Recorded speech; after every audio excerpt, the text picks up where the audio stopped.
Treneris Juventus tradicijų nelaužo, ar ne? Sezonas pradėtas ir vėl pradėtas pergalė. Nu, džiugu, kad taip, aišku. Kai pradėjom pergalę, be abejo, visi to troškom.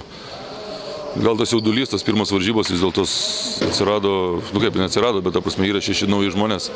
Ir taip, kol kas dar mes taip banguotai iš tikrųjų žaidžiam. Turėdami skirtumą atitinkamą, mes labai greitai išbarstėm ir į pabaigą susikūrėm savo problemytę, galiu sakyti.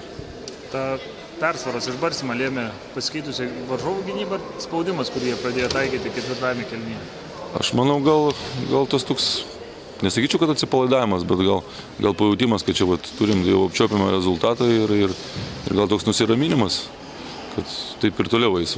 Kiekviena komanda dabar yra pasistiprinus, kiekviena kovoja iki pat pabaigos, iki šilpukų galo. Treneri, turbūt didžiausia problema šiandien buvo atkovoti kamuoliai, nes iš tikrųjų ir po vienu, ir po kitų krepšių karaliavo būtent varžovai.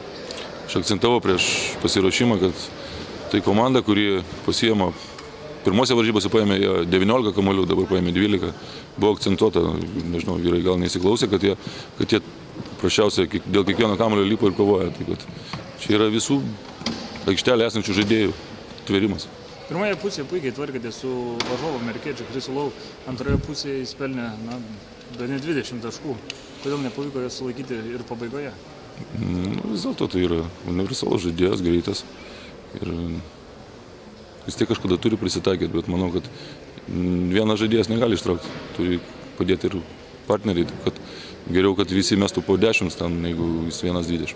Treneri, iki kitų rungtynių liko 18 valandų. Sakykit, kaip pagal naują reglamentą spėsite pasirengti rungtynėms su Kauno Baltų komanda? Nu, kaip, stengsimės, ruošimės, žiūrėsim.